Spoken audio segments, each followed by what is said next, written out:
estamos cerrando un ciclo político, un ciclo económico también, varias preguntas, varios desafíos hacia adelante. ¿Cómo entrega el gobierno de Gabriel Boric la situación económica del país? Ellos han defendido de cierta forma su legado, considerando que las cifras de crecimiento han estado mejor que lo proyectado, particularmente este año. Pero mirando hacia el promedio de los 4 años, la situación parece ser diferente. Queremos hablar varios temas hoy día con nuestra siguiente invitada. Ella es Bettina Horst, es la directora de Libertad y Desarrollo. ¿Cómo estás? Muchas gracias, Bettina, por estar hoy día con nosotros. Muchas gracias. Gracias por acompañarnos. Además que muy importante en el Ejecutivo, en el sistema de evaluación, perdón, se me fue el nombre de... ¿PMG? Sí. De alta dirección pública. Eso, alta dirección pública. Gracias, Bettina. Bettina, bienvenida una vez más al programa. Y quería partir con la pregunta a propósito de los últimos 4 años. ¿Cómo efectivamente ves tú que se está entregando la economía de Chile al próximo gobierno?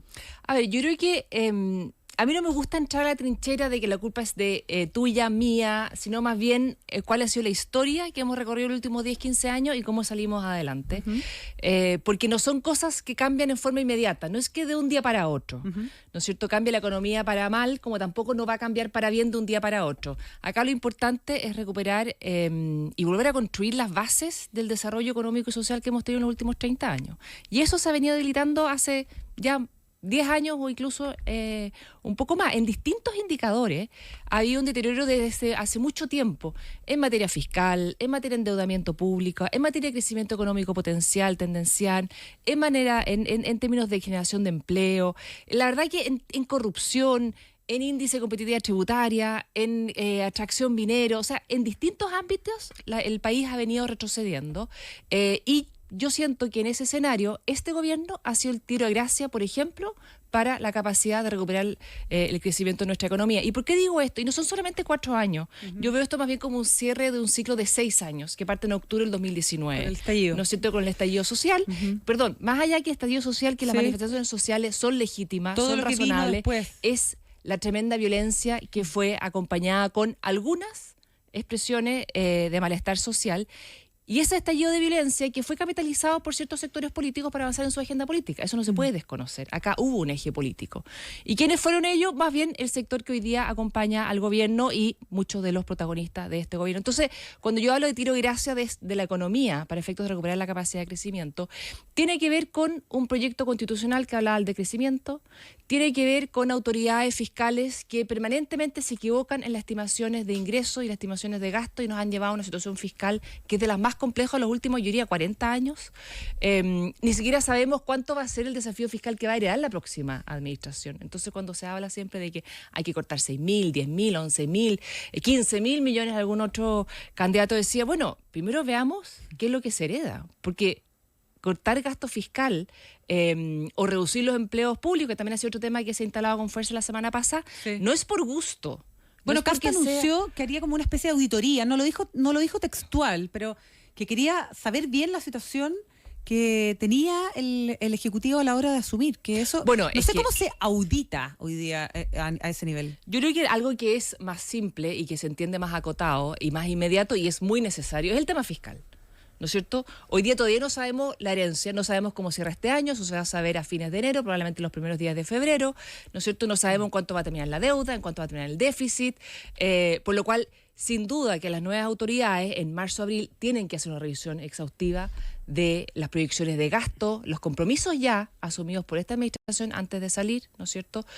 ¿Cuánto finalmente fue el hoyo fiscal de este año? Porque la verdad que el gobierno ha venido deteriorando y sincerando un empeoramiento de la situación, pero siempre sabemos que queda corto en eso, entonces no sabemos hasta qué punto va a ser. Entonces, por ejemplo, el tema fiscal yo creo que estas autoridades tienen que llegar marzo, abril y revisar en forma conservadora también, si el problema habido es que durante demasiados años, desde Hacienda, desde la Dirección de Presupuesto, se ha estimado ciertos ingresos que después terminan no dándose. ¿No es cierto? Esos son errores nomás. Bueno, yo quiero catalogarlo como la necesidad de revisar las cifras y después uno verá si fueron errores, si fueron sobreestimaciones. Ahora, también la discusión política te lleva a una presión de se aprueba una reforma tributaria que todo el mundo sabía que no iba a recaudar, pero como fue la de cumplimiento tributario, que se pensaba que iba a recaudar cerca de 1,5 punto del PIB. Aún no sabemos bien exactamente cuánto va a recaudar porque no hay historia, pero se aprueba la ley y al tiro se aprueba el gasto. Entonces, no es correcta la estimación de ingresos de ese proyecto de ley, pero el gasto ya está. Y después, ¿cómo se corta? ¿No es cierto? Sí. Entonces, llevamos demasiados años aprobando leyes tributarias, leyes de cambios tributarios, que finalmente no terminan recaudando lo que se dijo que iba a recaudar, pero obviamente empezamos a gastar desde el día 1 y después, bueno, cuando nos damos cuenta, no tuvo recaudación que se esperaba, bueno, acá tenemos un nuevo componente del déficit. En ese contexto, ¿crees tú que es plausible llevar adelante una discusión sobre rebaja de impuesto corporativo, eliminar el pago de las contribuciones a adultos mayores, que son los temas que están hoy día aparentemente en Desafío 90 junto a la elaboración y el trabajo de Bernardo Fontaine? Yo creo que lo que se ha planteado, lo que se ha trascendido respecto a los primeros 90 días es más bien una hoja de ruta, ¿no es cierto? Tú no puedes, yo creo que la reforma económica que hay que hacer, la reforma fiscal que hay que hacer, no son elementos parciales, tienen que ser parte de un todo y tienen que tener coherencia dentro del todo. Por ejemplo, lo que tú bien dices, una reforma tributaria, una rebaja al impuesto, no puede no ser acompañada de una discusión más amplia, ¿no es cierto?, de qué se espera en términos de crecimiento económico, qué se espera en términos de recorte fiscal para que sea consistente. Porque no sacamos nada, bajar un año el impuesto corporativo, si el mercado no te lo cree y dice, bueno, el próximo año tenéis que volver a subirlo porque hay un problema de déficit. Entonces acá lo importante es la coherencia entre las distintas políticas y que sea un paquete más robusto. O sea, no es tan plausible. No, es plausible, pero hay que hacerlo en forma integral con otras reformas adicionales. Con recorte de gasto, con orden fiscal y con un cronograma claro de lo que se va a hacer en los 4 años, porque nada se hace en 3 meses, ¿no es cierto? Lo que sí se hace, y así entiendo que se ha planteado el desafío 90 días, es bajar las cartas, mostrar una hoja de ruta y empezar a comenzar discusiones en el Congreso que te permiten avanzar en esa línea. ¿Tú crees que el gobierno entrante va a buscar mayorías, va a buscar consensos o va a usar la mayoría circunstancial para pasar sus proyectos? Bueno, lo que pasa es que mayoría circunstancial, siempre las mayorías son circunstanciales. Sí, si miramos para atrás, ¿no es cierto?, siempre van cambiando. Hoy día no hay una mayoría clara, porque si bien de repente el Excel o la tabla te dice tantos parlamentarios de un sector y otro, también sabemos que dentro de los mismos sectores hay miradas distintas a veces y que no siempre acompañan la voluntad del gobierno de turno. Pasó con este gobierno, con su bancada de parlamentarios, pasó también durante el gobierno de Piñera, es decir, uno no puede asumir que siempre todos van a votar de una forma. Yo sí creo que este gobierno, el gobierno entrante, tiene que levantar una agenda que concite consenso dentro del Congreso. ¿Eso significa partir de antemano con una agenda quizás deslavada para encontrar consensos? No. A mí me parece que tiene que mostrar bien cuál es su hoja de ruta. Bueno, y evidentemente hay muchas cosas que tienen que pasar por el Congreso. Y eso se verá en el Congreso de la negociación, cuáles son los límites, cuáles son los espacios para negociar, porque muchas cosas es cierto. Una cosa es ser presidente de la República, pero otra cosa también el Poder Legislativo, que también tiene algo que decir respecto a las leyes que se dicten, y ahí no hay una clara mayoría. Por lo cual es evidente que va a tener que abrirse una negociación en el Congreso. ¿Qué futuro tiene a propósito del Congreso la negociación o la idea de reajustar el salario de los trabajadores del sector público, Betina, considerando que ya hay varias críticas respecto de este amarre que trae el proyecto para cerca de 350.000 trabajadores del sector público que no podrían ser removidos?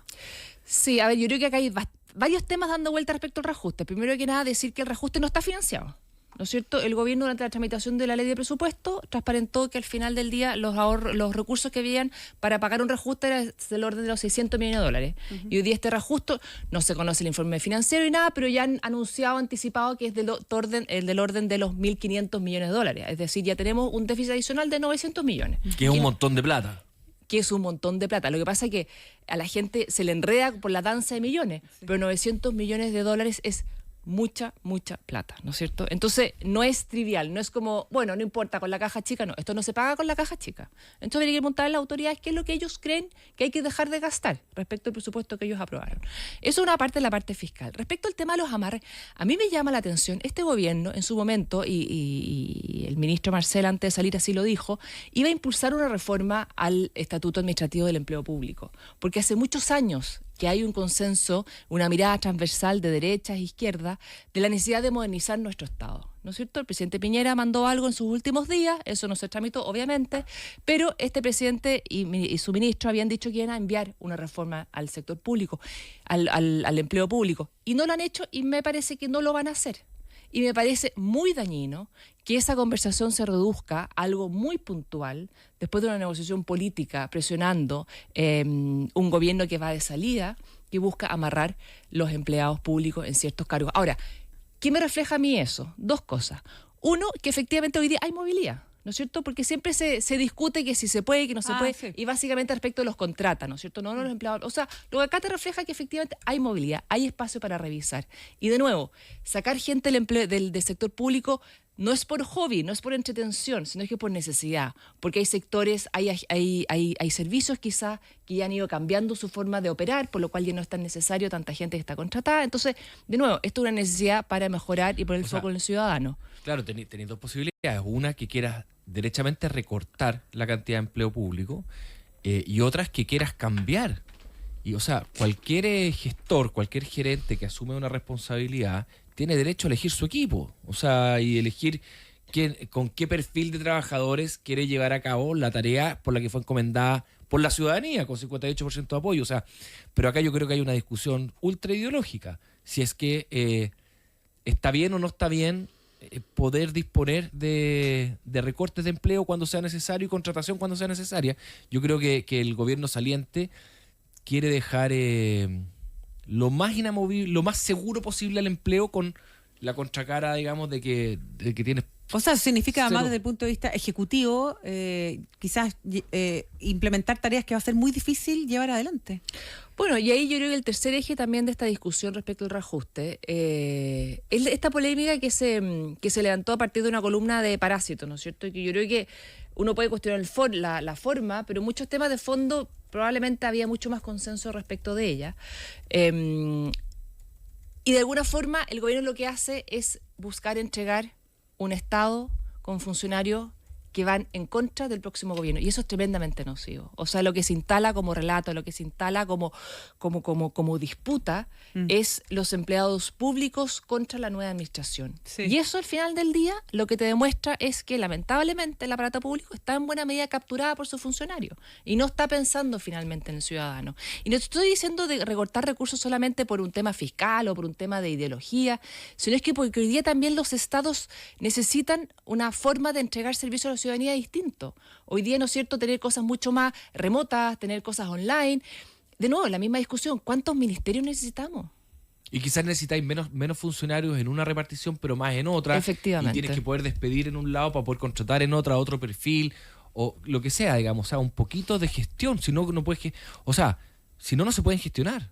Hay un tema complejo, cuando hablamos de empleo público, organización del Estado, que es el perfecto equilibrio entre flexibilidad y capacidad de gestión, ¿no es cierto? Porque siempre desde el sector público se dice, bueno, es que acá cada 4 años pueden arrasar con todo y eso no es lo que corresponde. Y eso en ningún caso es lo que permite nuestra legislación, es más bien deja bastante amarrado, bastante estático lo que es el empleo público.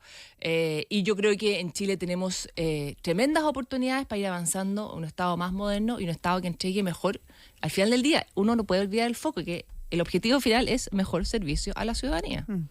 Bettina Horst, directora ejecutiva de Libertad y Desarrollo, que este año estuvieron de aniversario, además muy importante destacar 35 años. todo el trabajo que ha hecho Libertad y Desarrollo, y donde su nombre además, Bettina, ha aparecido en algunas notas de prensa. No nos vamos a rogar el reporteo a propósito de lo mismo, como posible director de presupuesto, en algún cargo quizás del nuevo gobierno. ¿Usted estaría disponible?